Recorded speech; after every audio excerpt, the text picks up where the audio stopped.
You're listening to the Psych Central podcast, where guest experts in the field of psychology and mental health share thought-provoking information using plain, everyday language. Here's your host, Gabe Howard. Hello, everyone, and welcome to this week's episode of the Psych Central podcast. I'm your host, Gabe Howard, and calling into the show today, we have Francis Mark Mondimore, MD. Dr. Mondimore is an associate professor of psychiatry and behavioral sciences at the Johns Hopkins University School of Medicine, and he's also the founding director of the mood disorder clinics at the Hopkins Bayview Medical Center. He's the author of Bipolar Disorder, A Guide for You and Your Loved Ones, which is now in its 4th edition. The book has helped thousands of doctors and patients navigate a very difficult diagnosis. Dr. Mondimore, welcome to the show. Thank you. It's great to be with you. We're very glad to have you. And listen, as a man who lives with bipolar disorder, I am a fan of anything that helps people lead a better life managing this illness. Is that the point of your book, to help people with bipolar disorder have a higher quality of life? Yes, that's precisely the point. When the first edition came out, unlike today, there weren't too many books on the market for people who were affected by the illness. Most of what was available were textbooks and other books for psychiatrists, for psychologists and therapists.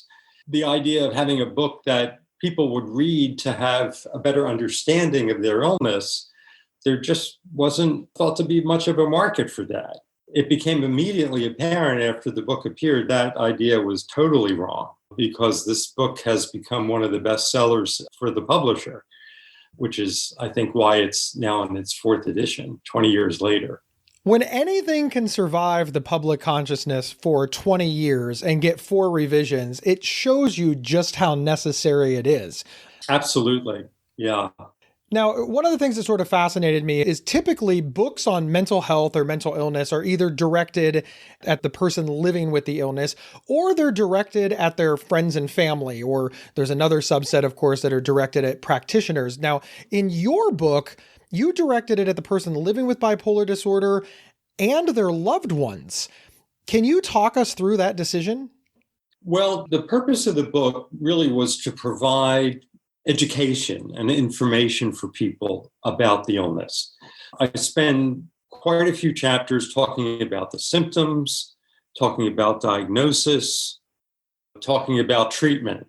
In more recent editions, I go into the causes of this illness. That is information that's going to be valuable not only for the person with the illness, but also for their family. Because very frequently, patients will tell me that their family members don't really understand the illness and have expectations of them that are unrealistic, or perhaps even discourage them from getting treatment. So there's a lot of misinformation, not only on the part of the people being treated for the illness, but also their family members. There's sections of the book which are more directed towards the person with the illness. And then I also have chapters specifically for the family, because this is an illness that affects not only the person who has it, but their family members as well. The support of my loved ones has been very instrumental in my recovery. But I'm recounting a story when I was newly diagnosed, and keep in mind I'm a 25-year-old and I'm putting all of my pills in a little pill minder. And my mother says, "Oh my God, you need all these pills? Are you sure you have to take them?"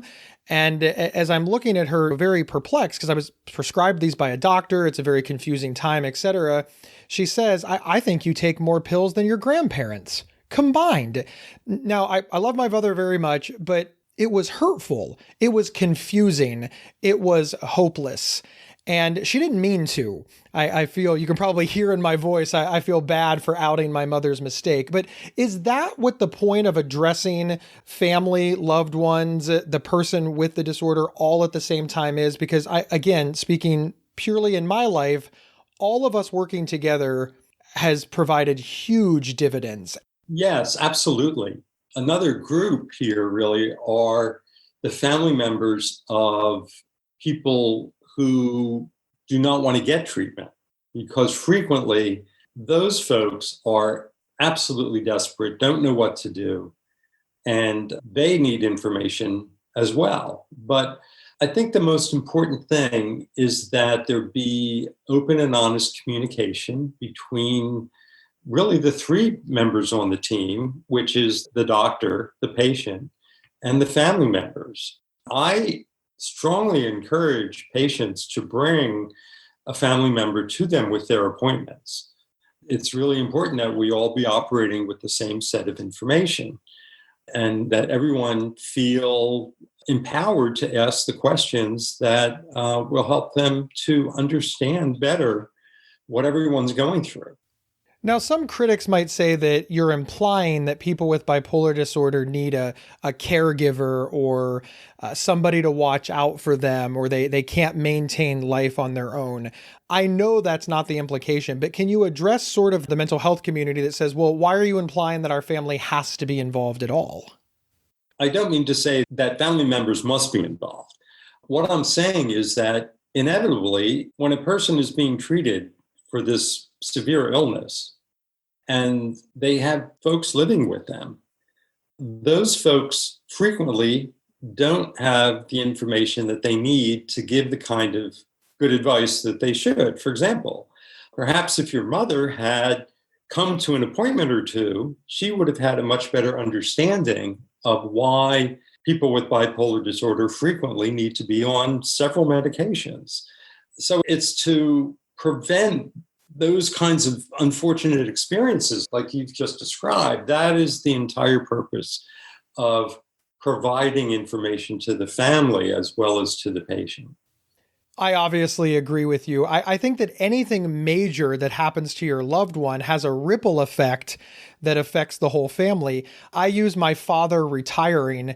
I don't live with my parents. In fact, I live 700 miles away. But as soon as my dad retired, suddenly things changed. He was bored. He drove my mother nuts. I noticed he started calling more. He just had more free time, and there was an adjustment, and this rippled onto the family. So if there was a book on how to retire, it might behoove the author to write a chapter about how your loved ones are going to react, because suddenly my father's home all the time, and this was not my experience in my entire life.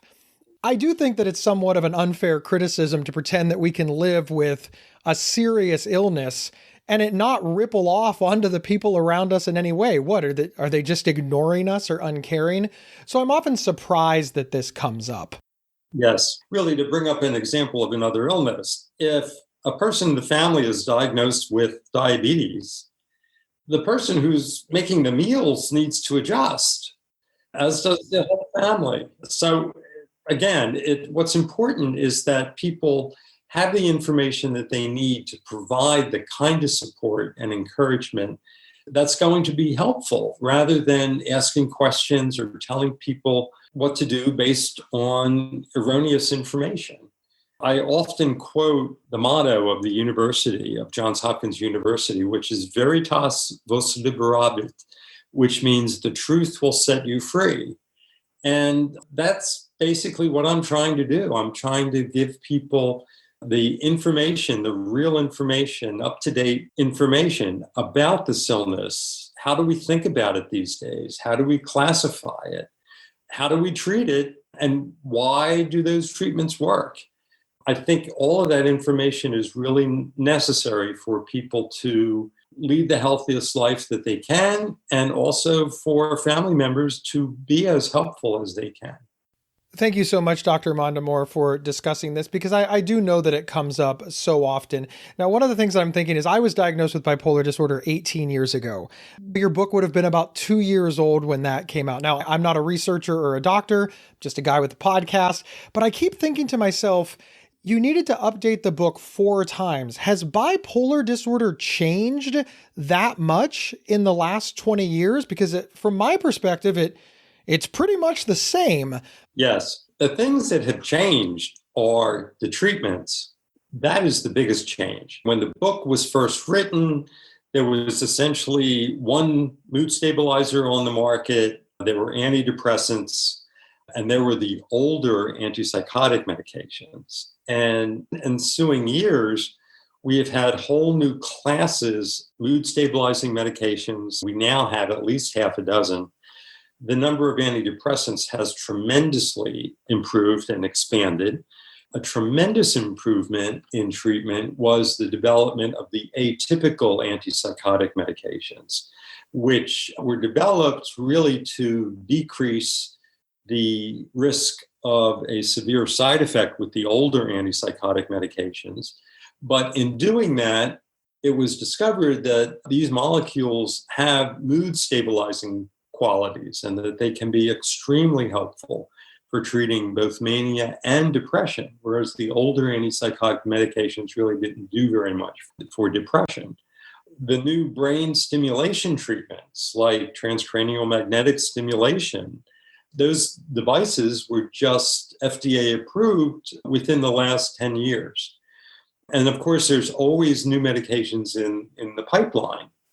We understand a lot more about supplements. We understand a lot more about things that an individual can take over the counter that can be helpful for bipolar disorder, dietary changes that can be helpful. We understand a lot more about why things like exercise can be helpful in maintaining a better mood. So the available treatment has just tremendously expanded. When you turn to the neuroscience, the developments are even more dramatic. When the first edition of the book was published, as far as causes of bipolar disorder, it was pretty much a black box. No one really understood anything about what caused the illness or how medications work. That has changed tremendously. We understand a lot more about what causes the illness, and we understand much better what these medications are doing in the brain to treat the symptoms. A very popular book that came out a few years after I was diagnosed was called Electro Boy, A Memoir of Mania. And the reason that I bring this up is because for this small period of time, society thought that only electroshock therapy would work for bipolar disorder. And then sort of the tide turned and everybody thought, okay, electroshock therapy would not work for bipolar disorder. And it's not even actually called electroshock therapy. That's a non-scientific name, but it is one of the treatments that is discussed. Can you talk about that a little bit? Because I think that there's just a lot of confusion in society about what it is and what its role in treating bipolar disorder is. Electroconvulsive therapy, which is the proper term, we know that is the most effective treatment for serious depression. It is also a treatment for mania. And in the old days, when we didn't have nearly the range of medications that we had, it probably was used more frequently. We know that when a person, for example, takes an antidepressant medication, there's only about a 50% chance that antidepressant is going to be effective for them. When we only had one group of antidepressants, pretty much the result was going to be the same. Now that we have so many different treatments available for this illness, many fewer people require that very invasive treatment. When they do require it, it's there and it can be life-saving. But we don't use it that much anymore for bipolar disorder. While we're talking about the brain, you talk about something called neuroimaging of bipolar disorder. Now, this is fascinating to me because I understand nothing about it. Can you give us a very layman's term of what neuroimaging is? Sure. Neuroimaging is basically means taking pictures of the brain. The first big advancement in that regard were CAT scans. And now we have MRI scans, and they can provide very detailed pictures of the brain, of the structure of the brain. More dramatic developments have been the ability to look at the activity of the brain through neuroimaging. We can now look at individuals with bipolar disorder and unaffected healthy individuals and see if there are differences in which areas of their brain are active. And we now know that there are certain areas of the brain that are underactive in people with depression, for example.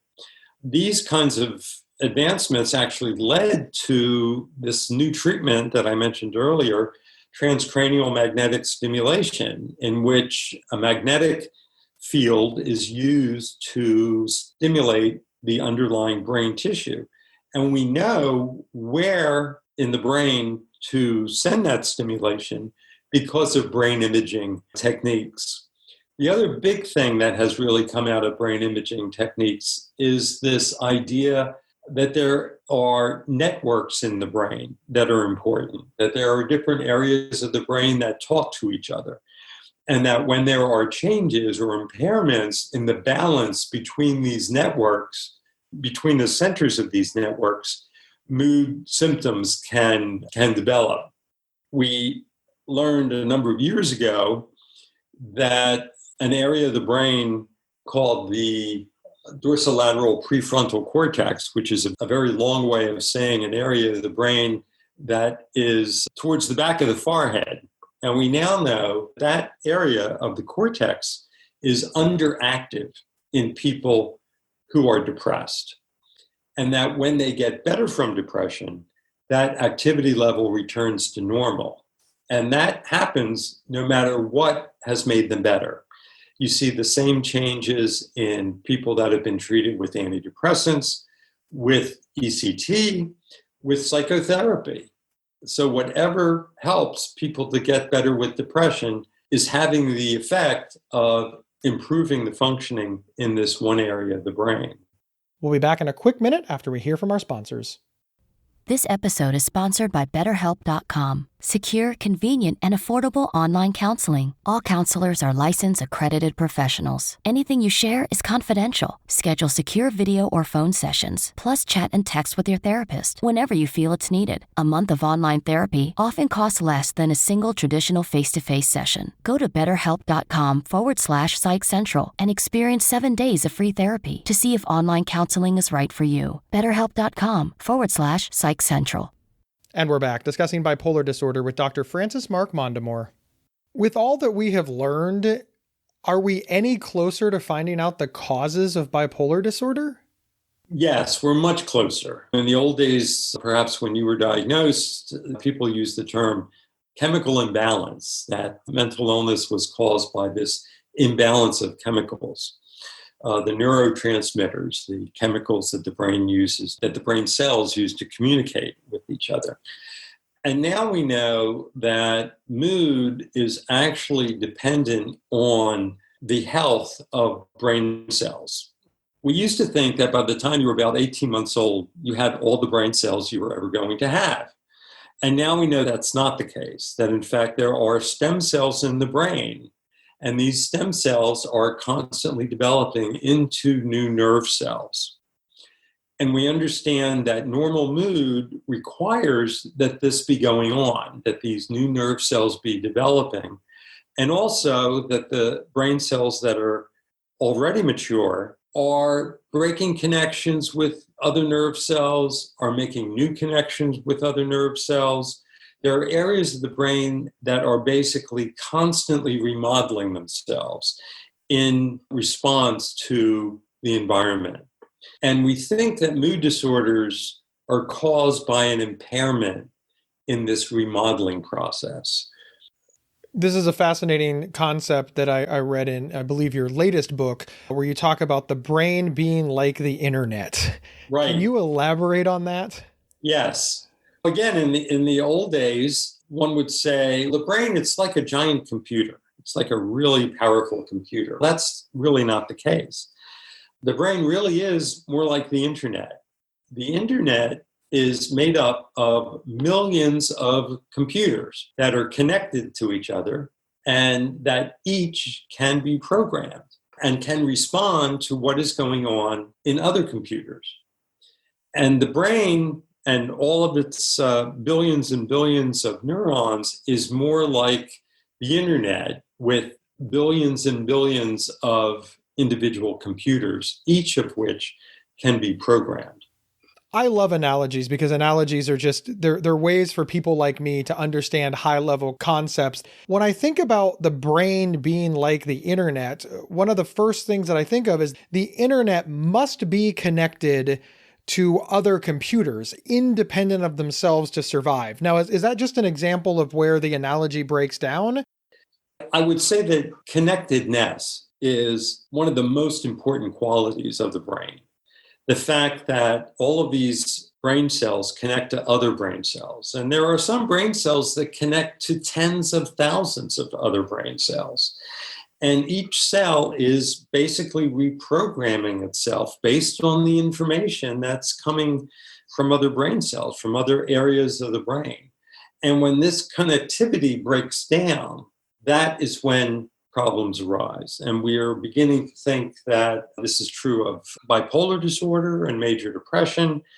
Also, it appears to be the connectivity problem that underlies schizophrenia.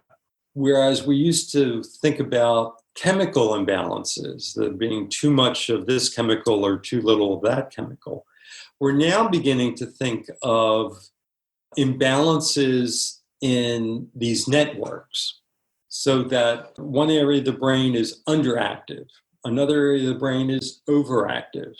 Two areas of the brain are overly connected to each other. Those are the kinds of differences that we are beginning to recognize underlie a lot of mental illness.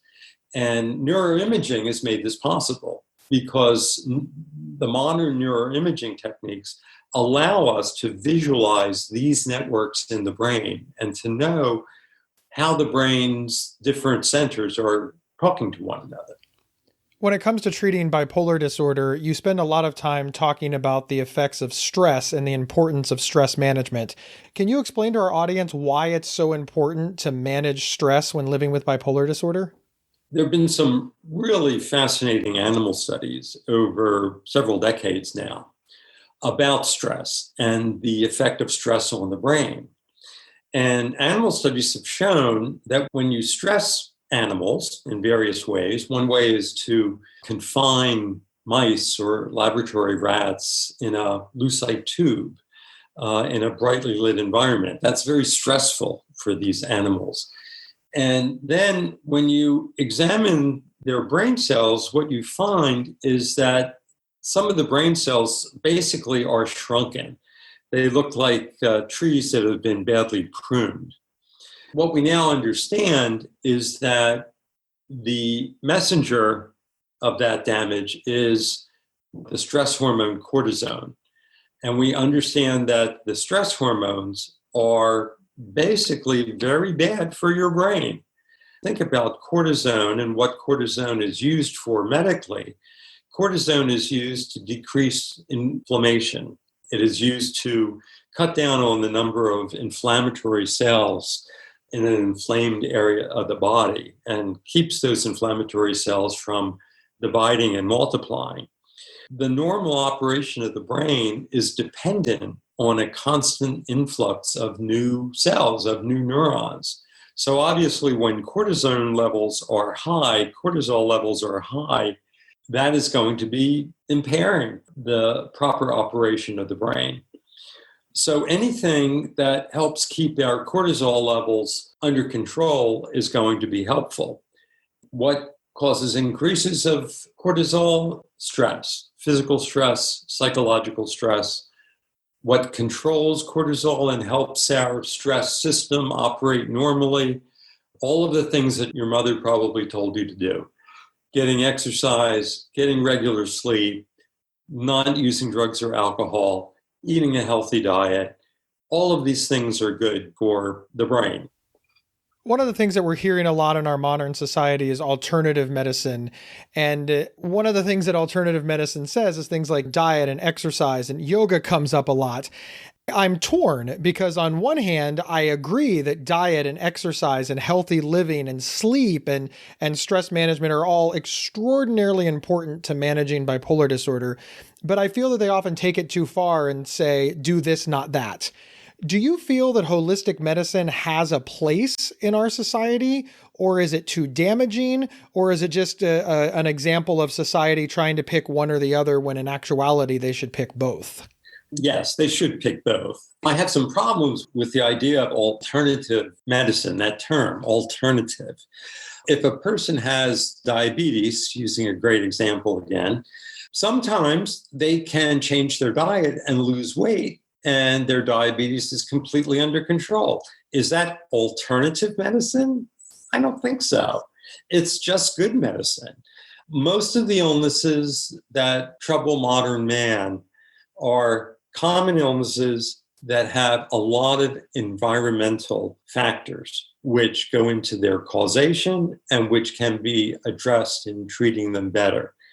And now we understand more about the physiology of that. We understand how that is happening, that when you have a poor diet, when you don't get good sleep, cortisol levels increase, and cortisol is bad for your brain.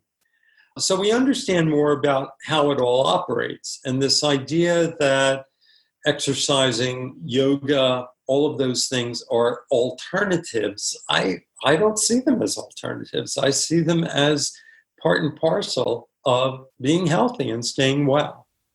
Dr. Mondimore, you've been studying and researching bipolar disorder for 20 years. You're on the 4th edition of your book.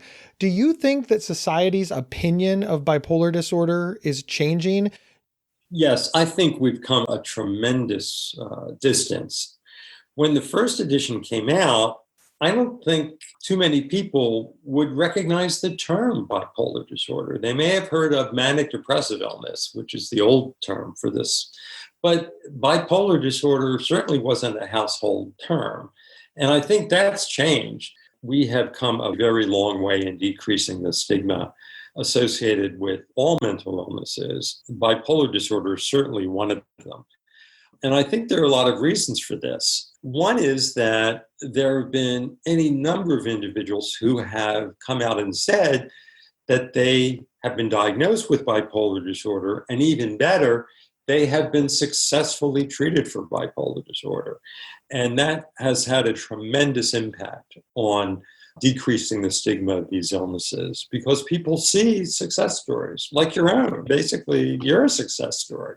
Oh, thank you so much. And I couldn't agree more. I don't know that this would have been an option for me 20 years ago, saying, hi, my name is Gabe. I live with mental illness and I want to host a show where I interview experts. They would have been like, I don't know that patients can interview doctors. I still get a little pushback even in 2020. So I can only imagine that 20 years ago, I'm very proud of the fact that patient advocacy has moved so far forward, and we're starting to see more of a partnership between patients and doctors, because I think that's good for everybody. Dr. Mondimore, thank you so much. The name of the book is Bipolar Disorder, A Guide for You and Your Loved Ones. It's in the 4th edition. Where can we find the book? As they say, anywhere books are sold. It's on Amazon, Barnes & Noble, all of your online bookstores, and in brick and mortar bookstores as well. Thank you so very much. And I hope everybody goes and grabs that book. Thank you. Wonderful to be with you. Thanks for the invitation. Thank you again, Dr. Mondimore, and thank you to all of our listeners. Wherever you downloaded this podcast, please subscribe. My name is Gabe Howard, and I am the author of Mental Illness is an Asshole, which is available on Amazon.com, or you can get signed copies for less money, including Psych Central podcast swag, just by heading over to GabeHoward.com. Remember, you can get 1 week of free, convenient, affordable, private online counseling anytime, anywhere, simply by visiting BetterHelp.com/PsychCentral. We'll see everybody next week. You've been listening to the Psych Central podcast. Want your audience to be wowed at your next event? Feature an appearance and live recording of the Psych Central podcast right from your stage. For more details or to book an event, please email us at show@psychcentral.com. Previous episodes can be found at psychcentral.com/show or on your favorite podcast player. Psych Central is the internet's oldest and largest independent mental health website, run by mental health professionals. Overseen by Dr. John Grohol, Psych Central offers trusted resources and quizzes to help answer your questions about mental health, personality, psychotherapy, and more. Please visit us today at psychcentral.com. To learn more about our host, Gabe Howard, please visit his website at gabehoward.com. Thank you for listening, and please share with your friends, family, and followers.